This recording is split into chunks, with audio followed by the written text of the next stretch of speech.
નમસ્કાર વિદ્યાર્થી મિત્રો, ધોરણ 6 વિષય ગણિત, વિષયાંક ચેપ્ટર 11 બીજગણિત. બીજગણિતમાં આપણે સ્વાધ્યાય જે 11.2 માં 11.2 વિગતે એમાં જોઈએ આપણે કે જે પહેલો પ્રશ્ન છે કે સમબાજુ ત્રિકોણની લંબાઈને l વડે દર્શાવી આ l નો ઉપયોગ કરીને સમબાજુ ત્રિકોણની પરિમિતિ દર્શાવો. સમબાજુ ત્રિકોણ એટલે સમ એટલે કે સમાન બાજુ. સમાન બાજુનો જે છે સમાન બાજુ એને આપણે શું મેળવવાનું છે? પરિમિતિ મેળવવાની છે. પરિમિતિ મેળવવાની છે તો એને જે ત્રણેય બાજુ છે જે ત્રિકોણ છે, ત્રિકોણ કયો ત્રિકોણ છે? તો કે ત્રિકોણ ABC.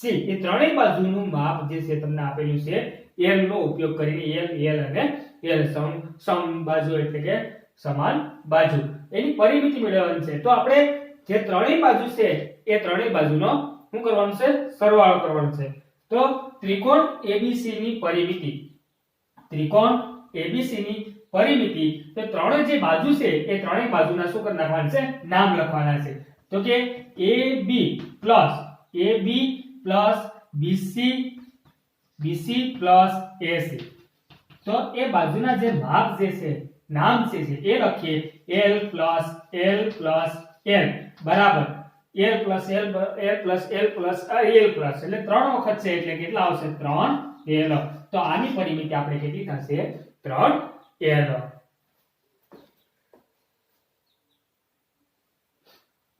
બીજો પ્રશ્ન છે કે નીચે નિયમિત ષષ્ઠકોણની બાજુઓને l વડે દર્શાવી આ l ની મદદથી નિયમિત ષષ્ઠકોણની પરિમિતિ દર્શાવો. કે ષષ્ઠકોણ એટલે કે 6 જે બાજુઓ છે એ 6 બાજુનો ષષ્ઠકોણ જે છે l 1 2 3 4 5 અને 6 આ ષષ્ઠકોણ જે તમને આપેલો છે એ ષષ્ઠકોણની આપણે મેળવવાની છે પરિમિતિ. તો ષષ્ઠકોણની પરિમિતિ બરાબર બધી બાજુઓનો સરવાળો કરવાનો છે. બધી બાજુનો શું કરી નાખવાનો છે આપણે એમાં? સરવાળો. એટલે કે 6l આપેલા છે l plus l plus l plus l plus l 1 2 3 4 5 અને 6 તો બરાબર કેટલા l થશે? 6l. તો આની પરિમિતિ આપણે થશે જે ષષ્ઠકોણ છે એ ષષ્ઠકોણની પરિમિતિ થશે 6l.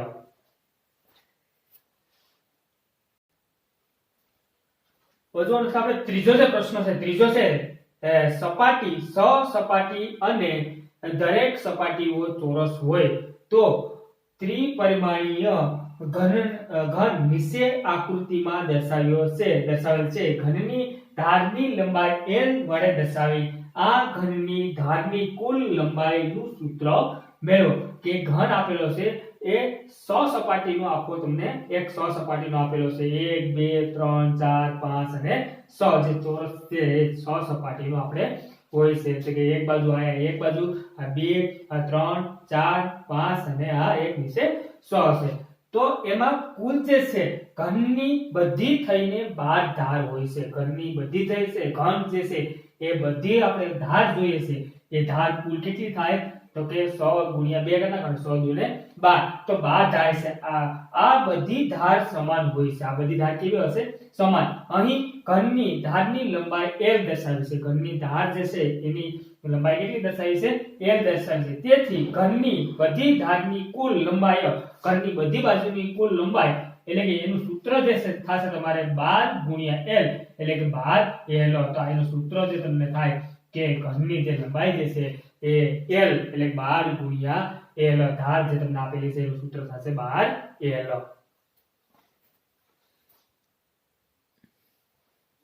ચોથો પ્રશ્ન છે કે વર્તુળના કેન્દ્રમાંથી પસાર થતા વર્તુળ પરના બે બિંદુઓને જોડતો રેખાખંડ એક વર્તુળનો વ્યાસ છે. જે બે રેખાખંડ વર્તુળ આપેલું છે એ વર્તુળના જે બિંદુમાં બે બાજુ જોડતો જે છે એ વર્તુળનો વ્યાસ છે. બીજું છે આકૃતિમાં AB જે રેખાખંડ એ વર્તુળનો વ્યાસ છે. જે AB રેખાખંડ તમને આપેલો છે આખો જે તમને આપેલો છે વર્તુળનો શું છે? એ વર્તુળનો વ્યાસ છે. C એ તેનું કેન્દ્ર છે. C જે વચ્ચેના ભાગમાં આપેલું છે એ C નું આપણે આપેલું હોય જે C એ એનું કેન્દ્ર છે. ત્રિજ્યા r ના સંદર્ભમાં વ્યાસ d ને દર્શાવાય છે. એટલે કે જે r જે છે ત્રિજ્યા છે એ અડધી હોય એટલે કે c અને p જે આપેલો છે રેખાખંડ કે r જે છે એ શું છે ત્રિજ્યા છે તો વર્તુળનો વ્યાસ બરાબર વર્તુળનો જે વ્યાસ જે છે એટલો એ એનો સૂત્ર જે છે કે વર્તુળનો વ્યાસ છે એ ત્રિજ્યા વ્યાસ એ છે એનો આપણે કરીએ તો કે ત્રિજ્યા છે વ્યાસ છે એની અડધી છે એ ત્રિજ્યા છે તો 2 ગુણ્યા વર્તુળની ત્રિજ્યા 2 ગુણ્યા r બરાબર 2r તો એ વર્તુળનો શું થયો જે આ બેનો ગુણાકાર કરીએ તો વ્યાસ મળે તો કે ત્રિજ્યા છે એ ત્રિજ્યાનો બમણી એટલે કે જે છે બમણો કરીએ તો આપણે એને શું મળશે વ્યાસ મળશે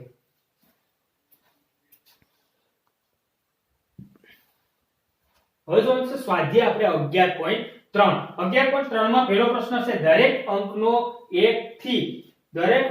1 થી વધુ ઉપયોગ ન થાય તે રીતે 5 7 અને 8 5 7 અને 8 ના અંકોની સળ રહિત એટલે કે સળ વગર જુદી જુદી અભિવ્યક્તિ એટલે કે રકમ કરો માત્ર સરવાળા બાદબાકી અને ગુણાકારની ક્રિયાઓનો ઉપયોગ કરવાનો છે સરવાળા બાદબાકી અને ગુણાકારની નિશાનીઓ આપણે આ મૂકવાની છે જે અભિવ્યક્તિ મેં 5 આમાં બનાવી છે ઘણી બધી બનાવી શકીએ પહેલી આપણે છે કૌંસમાં 5 + 7 કૌંસ પૂરો +8 બે વખત ભલે સરવાળાને નિશાની આવે પણ જે છે અંક જે છે 5 7 અને 8 5 7 અને 8 જે એનો અલગ અલગ ઉપયોગ કરવાનો છે પહેલા આ કૌંસમાં લખ્યો હવે કૌંસમાં હવે હું કરી બીજુંમાં 5 ગુણ્યા 7 કરી નાખ્યું છે ગુણાકાર લઈ લીધો તો આ પણ ગુણાકાર હું કરી નાખ્યો 8 કરી નાખ્યા ત્રીજી છે 7 પ્લસ 7 ને બરાબર કરીને કૌંસમાં 5 અને 8 ને લઈ લીધા તો કૌંસ 7 પ્લસ કૌંસમાં 5 ગુણ્યા શું થશે 5 ગુણ્યા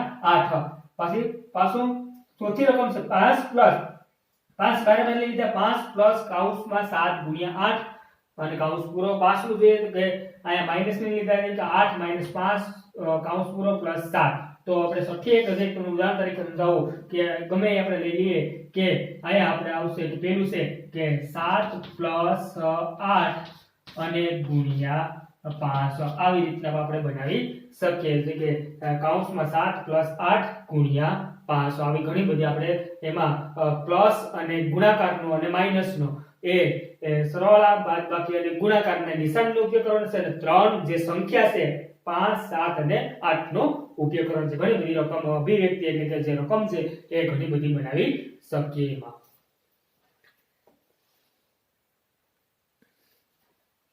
બીજો પ્રશ્ન છે કે નીચેનામાંથી કઈ અભિવ્યક્તિ માત્ર આંકડાકીય છે અભિવ્યક્તિ એટલે કે રકમ જે છે એ રકમમાં ખાલી આંકડાઓ છે કે સળ ન થયેલા સળ એટલે કે બીજના અક્ષર તો કે આમાં a માં છે y + 3 છે એટલે y છે સળ છે b માં છે 7 * 20 કૌંસ પૂરો -8z એટલે કે એમાં પણ સળ છે c માં 5 કૌંસમાં 12 - 7 કૌંસ પૂરો +7 * 2 એટલે કે આમાં સળ આપેલો c માં સળ આપેલો નથી એટલે પેલો આવશે c પછી d માં 5 જ ખાલી છે એટલે c અને d પછી e માં 3x એટલે કે સળ છે 5 - 5 n છે એટલે કે આમાં પણ f માં પણ તમને 5n એટલે કે સળ n આપેલો છે g માં કૌંસમાં 7 * 20 કૌંસ પૂરો માઈનસ કૌંસમાં 5 * 10 કૌંસ પૂરો માઈનસ 45 + p છે એટલે p તમને સળ આપેલો છે એટલે આમાં પણ તમને સળ આપેલો છે ખાલી આંકડાકીય c અને d માં ખાલી આંકડાકીય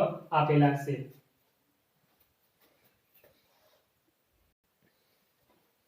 પ્રશ્ન નંબર 3 માં છે નીચેની અભિવ્યક્તિમાંની ક્રિયાઓ અભિવ્યક્તિ જે નીચેની અભિવ્યક્તિઓ જે તમને આપેલી છે એની ક્રિયાઓમાં સરવાળા બાદબાકી ગુણાકાર અને ભાગાકાર ઓળખી આ અભિવ્યક્તિ શું દર્શાવે છે તે કહો આપણે કોષ્ટકમાં જે તમને પેલું એ આપેલું છે આડા જે પાઠ્યપુસ્તકમાં રકમ જે આપેલી છે આડી રકમ તમને જે આપેલી છે અભિવ્યક્તિમાં એમાં તમને ક્રિયાઓ કરવાની છે અને કેવી રીતે બની છે એ આપણે આમાં લખવાનું છે મેં તમને કોષ્ટક બનાવી દીધું છે પહેલી છે એ છે પેલું એમાં પેલી જે છે z + 1 તો કે z + 1 છે એમાં ક્રિયા કઈ છે તો કે સરવાળાની જે ક્રિયા છે એટલે કે સરવાળાની નિશાની આપેલી છે એટલે હું આવશે સરવાળો હવે એક ક્રિયા કઈ રીતના થશે કે z માં 1 ઉમેરતા એટલે પ્લસ એટલે કે z માં 1 ઉમેરતા હવે બીજું b છે એટલે કે બીજું આપેલું છે કે z - 1 એટલે ક્રિયા કઈ છે તો કે બાદબાકીની ક્રિયા કઈ છે એમાં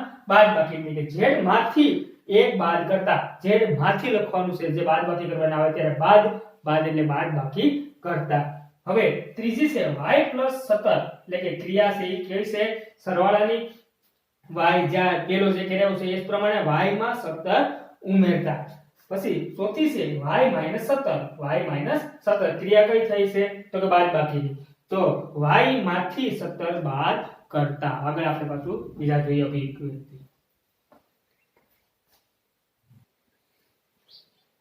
b છે તમને આપો, b આડો આપેલા છે, એમાં 3 જે તમને આપેલી છે અભિવ્યક્તિ, એમાં 3 માં જોઈએ 17y. તો એ ગુણાકારને જે 17 સાથે y નો જે છે ગુણાકાર છે, એટલે ગુણાકારની જે નિશાની નહીં હોય તો 17y આપેલું હોય, 17b, 18y, 18b, તો આવું બધી જે તમને સંખ્યા અભિવ્યક્તિ આપેલી હોય તો એ ગુણાકારની ક્રિયા કહેવાશે. આમાં સાથે કોણ થશે? ગુણાકારની, એટલે કે નિશાની, ગુણાકારની નિશાની આપેલી હશે નહીં, પણ જે તમને 17y આપેલા જે હશે એ ગુણાકારની ક્રિયા થઈ. તો હવે કેવી રીતના બની છે? 17y કઈ રીતના બન્યા? તો y ને 17 વડે ગુણતા. y ને કેટલા વડે ગુણવાનું છે? 17 વડે ગુણતા. બીજું b છે, જે બીજો છે તો કે બીજા છે એમાં y ના છેદમાં 17, તો કે અભિવ્યક્તિ y ના છેદમાં 17 છે. y ના છેદમાં 17 છે ભાગાકારમાં, કે જ્યારે આપણે 18 ના છેદમાં 2 એટલે કે 18 ભાગ્યા 2, તો એવી રીતના આપેલું હોય તો એ ભાગાકારની ક્રિયા થઈ. તો y ને 17 વડે શું આવશે? કેવી રીતના બની? તો y ને 17 વડે ભાગતા. ત્રીજું છે 5z, તો કઈ ક્રિયા થશે? ગુણાકારની, જે પેલો જે કર્યો છે એ પ્રમાણે, એટલે કે y 5z એટલે ગુણાકારની. અને કેવી રીતે બની હતી? કે z ને 5 વડે શું આવશે? ગુણતા.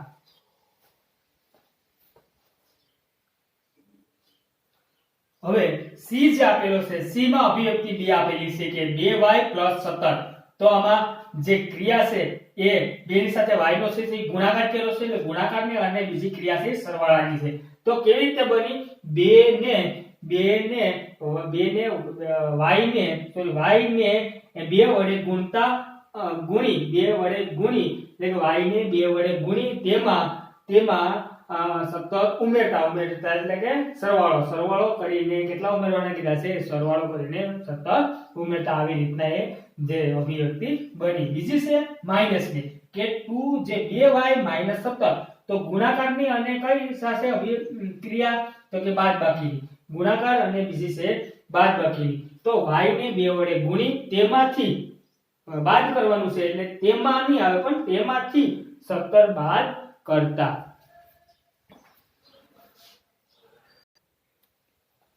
હવે d આપેલું છે કે અભિવ્યક્તિ 3 તમને આપેલી છે. પહેલી છે 7m, એટલે કઈ અભિવ્યક્તિ? ક્રિયા કઈ થશે? ગુણાકારની. અને કેવી રીતે બનશે? કે m ને 7 વડે ગુણતા. બીજું છે -7m + 3. તો આમાં ક્રિયા કઈ થશે? કે ગુણાકારની. એક તો કઈ થશે? તો કે જે ગુણાકારની, ગુણાકાર અને સરવાળાની, જે બે ગુણાકાર અને આનો થશે, જે m ની સાથે ગુણાકાર થયો, આગળ માઈનસ ની નિશાન છે એ ક્રિયા લખવાની નથી, પણ ક્રિયા કઈ થશે? સરવાળો જે કરવાનો આવે ત્યારે. તો 7m એટલે ગુણાકારની અને સરવાળાની જે ક્રિયા છે, જે તમને ક્રિયા આપેલી છે એ. હવે m ને -7 વડે ગુણી અને તેમાં 3 ઉમેરતા. પછી જે તમને આપેલું છે ત્રીજું છે -7m - 3. તો ગુણાકારની, એક તો આ ગુણાકાર છે 7m સાથે ગુણાકાર, m ની સાથે ગુણાકાર કર્યો કે -7 નો, તો ગુણાકારની અને બાદબાકીની એક ક્રિયા થશે. અને કેવી રીતે બની? તો કે m ને -7 વડે ગુણી તેમાંથી 3 બાદ કરતા.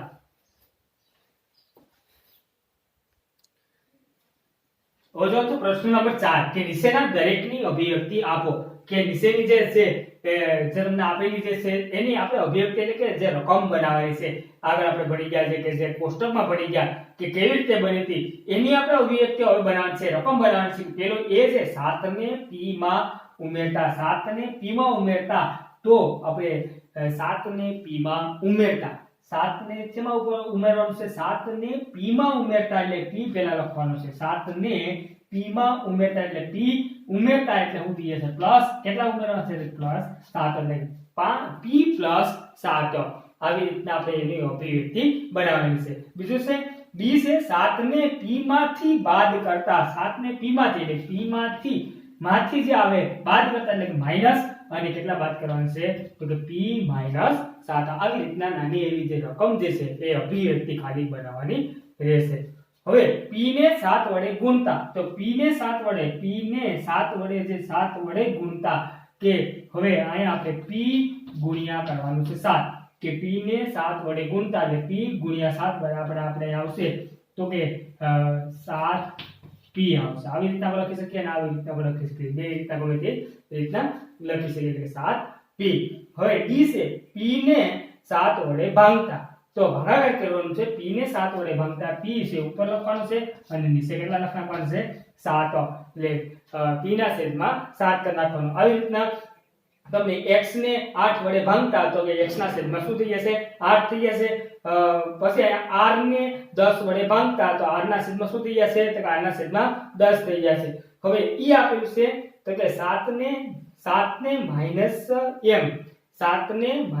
-m માંથી બાદ કરતા, તો m માંથી -m માંથી બાદ કરવાનું છે. કેટલા તો કે -m માંથી 7 બાદ કરવાના છે એટલે કે માઈનસ પાછા અને આવશે 7, એટલે કે માઈનસ કૌંસમાં -m કૌંસ અહીં કરી નાખવાનું, કૌંસ ન કરો તો બાલશે તો -m કૌંસ પૂરો -7, તો કે એમાંથી આપણે શું કરવાનું છે તો કે 7 ને -m માંથી કીધું છે એટલે કે -m માંથી 7 બાદ કરવાનું નથી કીધું, પણ -m માંથી 7 બાદ કરતા એટલે કે -m કૌંસમાં -m -7.